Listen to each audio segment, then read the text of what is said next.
अस्सलाम वालेकुम जी। आप हैं जीएम फॉरेक्स एकेडमी के यूट्यूब चैनल पे, या आप ये वीडियो देख रहे होंगे जीएम फॉरेक्स एकेडमी के फेसबुक ग्रुप से। तो आज के दिन जैसा कि आप लोगों को मैंने शेयर किया अपनी ट्रेड्स, आज के दिन हमने euro GBP, euro JPY, AUD CAD और एयूडी जेपीवाई में ट्रेड्स ली। इसलिए ट्रेड ली कि इनमें जो सेलिंग पोटेंशियल थी वो बहुत अच्छी थी अकॉर्डिंग टू दूसरे जो करेंसीज हैं उनके निस्बत। तो आइए चलते हैं हम अपने जीएम एकेडमी के डिजिटल मेथड के व्हाट्सएप ग्रुप में। तो वहाँ पे जाके देखते हैं कि हमने आज के दिन में क्या एनालिसिस किए थे। तो यहाँ पे आप देख सकते हैं सुबह 9:55 पे स्टूडेंट्स ने अपने एनालिसिस जो है वो शेयर करना शुरू कर दिए थे, और उसके बाद फर्दन जो है वो सारे अपने स्टूडेंट्स जो हैं अपने अपने एनालिसिस शेयर करते चले गए। तो आए दिखाते हैं आपको कि आज के दिन में मार्केट को हमने किस किस साइड पर जो है वो प्रिडिक्ट किया था। तो सबसे पहले है हमारे पास एयूडी। यहाँ पे आप देख सकते हैं सेल साइड पे हमने उसको प्रिडिक्ट किया था आज के दिन में, चूंकि मैंने ट्रेड ली एयूडी जेपीवाई और एयूडी कैड में। अब चूंकि इसमें 33,156 आर्डर लगे हुए थे, अच्छे सेलिंग के आर्डर थे, इस वजह से इसको चूज़ किया। उसके बाद है हमारे पास कैनेडियन डॉलर, 4,135 आर्डर थे, मगर थे सेल के आर्डर, ये भी सेलिंग पोटेंशियल में थी मार्केट। उसके बाद है हमारे पास जो हमने ट्रेड किया यूरो और जेपीवाई में ट्रेड किया। तो आए यूरो दिखाता हूँ आपको। यूरो में 29,723 आर्डर थे। ये दो वाहिद ऐसी करेंसीज जिसमें आज के दिन में बहुत बड़े आर्डर जो है वो हमें देखने को मिले। उसके बाद है जेपीवाई का जो पेयर है वो जीबीपी का, यूरो जीबीपी की भी ट्रेड थी। जीबीपी में भी 11,117 आर्डर लगे हुए थे सेल साइड के ऊपर। उसके बाद है हमारे पास जेपीवाई में 4,942 आर्डर जो थे वो सेल साइड के लगे हुए थे। अब प्रॉब्लम ये है कि सारी ही करेंसीज जो है वो सेल साइड पर थी, मगर हमने देखा कि किन करेंसीज में जो सेलिंग के आर्डर हैं वो ज़्यादा लगे और किन करेंसीज में कम लगे। तो जो पहली ट्रेड हमने ली वो ली एयूडी जेपीवाई की ट्रेड ली। क्यों ली ये बताना चाह रहा हूँ आपको कि यहाँ पर देखें एयूडी में 33,156 आर्डर जो थे ये सेल के लगे हुए थे। अब दूसरी साइड पर जेपीवाई में कम आर्डर लगे हुए थे, 4942 आर्डर, तकरीबन 4,942 आर्डर थे। अब 33,000 आर्डर कहाँ और 5,000 आर्डर कहाँ, यानी कि कम से कम 6% ज़्यादा आर्डर थे। तो इसकी वजह से एयूडी जो था, जो जेपीवाई था, वो एयूडी की निस्बत स्टेबल करेंसीज थी। तो इस वजह से एयूडी जेपीवाई को हमने सेल साइड पर ट्रेड किया। तो आए चलते हैं चार्ट के ऊपर, मैं आपको दिखाता हूं कि एयूडी जेपीवाई का हमने एसएल कहां पे रखा। तो ये एक लेवल था, अगर आप M30 में देखें तो इस लेवल से जो है वो हमने इसको ट्रेड किया। यहाँ से तकरीबन मेरी ट्रेड थी, यहाँ पे एसएल था, ये तकरीबन एसएल था 25-26 पिप का, और 1:1 पे इसको ट्रेड को क्लोज कर दिया, 26 पिप लिया, मार्केट से निकल गए। ये एयूडी जेपीवाई की ट्रेड है जो आपके सामने है। 92.33 के राउंड अबाउट ली और इसको डाउन साइड पे हमने 26 पिप के अकॉर्डिंग जो है वो हमने इसको क्लोज कर दिया। दूसरी ट्रेड की तरफ आते हैं। दूसरी ट्रेड थी जो हमारी वो थी एयूडी और कैड की, एयूडी और कैड की ट्रेड थी। अब कैड में भी देखें जेपीवाई के जितने आर्डर लगे हुए थे, 4,135 आर्डर लगे हुए थे। अब 4,135 आर्डर सेल के और दूसरी साइड पे 33,156 आर्डर सेल के।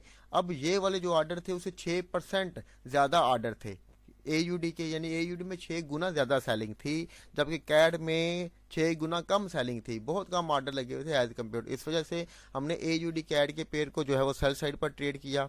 ये है एयूडी कैड का पेयर। अब इसमें हमने सेलिंग क्यों की कि ये मार्केट ने S&D का लेवल एरिया बनाया हुआ था, सप्लाई जोन बनाया हुआ था मार्केट ने। यहाँ पर इस सप्लाई जोन को हमने ट्रेड किया, हमें आइडिया था कि मार्केट सेल साइड पर मूव करेगी। मगर ये वाली जो ट्रेड है, जब तक जो सेशन क्लोज होने तक या जब मैंने पिक्चर ली तब तक मार्केट वहीं पर थी। मैंने आप लोगों को दिखाया कि ये मेरा एसएल है, ये यहाँ से मैंने सेल की ट्रेड ली इस एरिया से, और इस एरिया के ऊपर मैंने अपना एसएल रखा। और यहाँ पर चूंकि अभी तक मार्केट ने ना तो एसएल हिट किया था ना टीपी हिट किया, तो मैंने सोचा कि सच है आपको वो दिखा दूं। मगर अगर हम चलें अभी चार्ट के ऊपर तो आप देख सकते हैं कि यहाँ से ट्रेड थी तकरीबन 15, 16, 17 पिप का एसएल था, और मार्केट ने 1:1 अभी तक दे दिया, और मेरा टीपी जो है वो अल्हम्दुलिल्लाह हिट हो चुका है। तो ये ट्रेड भी आप भी तब जो है वो मेरी प्रॉफिट में नहीं थी, अब जो है वो मेरी अल्हम्दुलिल्लाह ये ट्रेड भी प्रॉफिट में चली गई। चूँकि मैं पिछले आपको सेशंस में बता चुका हूँ कि जब तमाम करेंसीज चाहे सेल साइड पर हों चाहे बाई साइड पर हों, तो उस सूरत में हम 1:1 का रिस्क रिवार्ड लेते हैं, कभी भी 1% से ज़्यादा लेना मतलब नहीं लेते हम। उसके बाद तीसरी जो ट्रेड थी वो हमारी थी यूरो जेपीवाई की ट्रेड थी। फिर वही बात करूंगा कि आप यहाँ पर देख सकते हैं सिर्फ इन दो करेंसीज में ऐसी हैं, एनजेडी है, मगर एनजेडी को हमने ट्रेड के लिए आज सूटेबल नहीं करना ना, इस वजह से हमने इसको ट्रेड नहीं किया। इसमें हम वेटिंग में थे कि मार्केट कोई जो किसी एक साइड की क्लियर डायरेक्शन दे, तो इस वजह से हमने इसको चूज नहीं किया। तो उसके बाद इन दो करेंसीज में इस करेंसी में बाकियों की निस्बत कम ऑर्डर लगे हुए थे।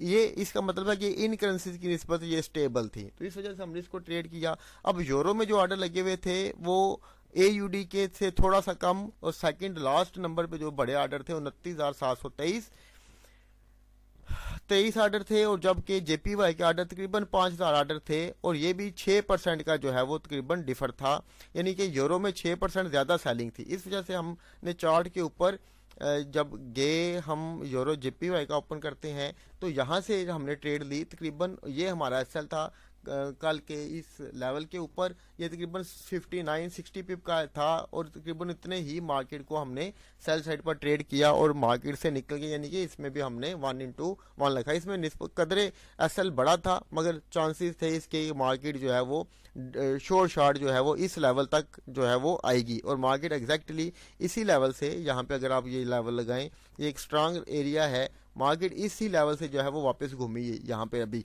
तो चांसेस थे, इस वजह से हमने इसको जो है वो ट्रेडिंग के लिए सिलेक्ट किया। उसके बाद की जो हमारी चौथी और लास्ट ट्रेड है वो है हमारे पास यूरो और GBP की। ये ट्रेड थोड़ी सी रिस्की ट्रेड थी, मगर मार्केट H4 के बहुत स्ट्रांग एरिया के ऊपर थी, S&R के लेवल पर थी, इस वजह से मैंने इसको चूज़ किया। अब यूरो में 29,723 थे, जबकि इसमें 11,117 ऑर्डर थे, यानी उससे 2 गुना ज़्यादा सेलिंग के ऑर्डर थे यूरो में। तो आए चलते हैं, बताऊं आपको कि यूरो GBP की ट्रेड क्यों ली हमने। तो यूरो GBP में ये H4 का एरिया था जहां से मार्केट कल के दिन में आई, और यहाँ से हमें डिजिट्स मेथड ने बताया कि मार्केट इस लेवल को जो है वो रिजेक्ट करेगी, रिस्पेक्ट करेगी, मार्केट यहाँ से रिजेक्ट होगी, तो हमने इस लेवल से जो है वो ट्रेड ली। शॉर्ट शॉर्ट मैं आपको ट्रेड दिखा देता हूँ। पहले यूरो GBP की ट्रेड है, ये वाली ट्रेड है। तो ये ट्रेड हमने ली तकरीबन 8899 के राउंड अबाउट, ये जो ट्रेड है हमने ली 8899 के राउंड अबाउट, ये ट्रेड ली हमने 8899, यहाँ से तकरीबन ये ट्रेड उठाई। ये हमारा सेल था 28 पिप का, और मार्केट को 1:1 पे हमने ट्रेड किया और क्लोज कर दिया। इस तरह से अल्हम्दुलिल्लाह आज के दिन में हमने 4 ट्रेड ली, और 4 ट्रेड में हमने 1:1 का जो रिवार्ड है वो उठाया और मार्केट में से निकल गए। तो ये वजह है कि जिसकी वजह से हम जो है कहते हैं कि डिजिट्स मेथड जो है one of the best method in forex market, जो कि हमारी हेल्प करता है मुकम्मल तौर पर ये जांचने के लिए कि हाँ आज के दिन में हमने किस करेंसी किस पेयर में जो है वो एंटर होना है, और खसूसी तौर पर एसएल कहाँ पे रखना है और रिवार्ड कितना लेना है। कई दफ़ा डिजिट्स मेथड में हम बहुत सारे ऐसे एरियाज़ के ऊपर जो है वो अपना एसएल प्लेस करते हैं जो बज़ाहिर बहुत वीक लेवल्स होते हैं, जिनकी कोई वैल्यू नहीं होती, और कई दफ़ा बहुत स्ट्रांग लेवल को हम जो है वो ट्रेड नहीं करते, क्योंकि डिजिट्स मेथड जो है वो हमें बता रहा होता है कि मार्केट आज के दिन में इन लेवल्स को रिस्पेक्ट करने वाली नहीं। उम्मीद करता हूँ कि आपको इन वीडियो से कुछ ना कुछ सीखने को मिल रहा होगा। बहुत शुक्रिया, अल्लाह हाफिज़।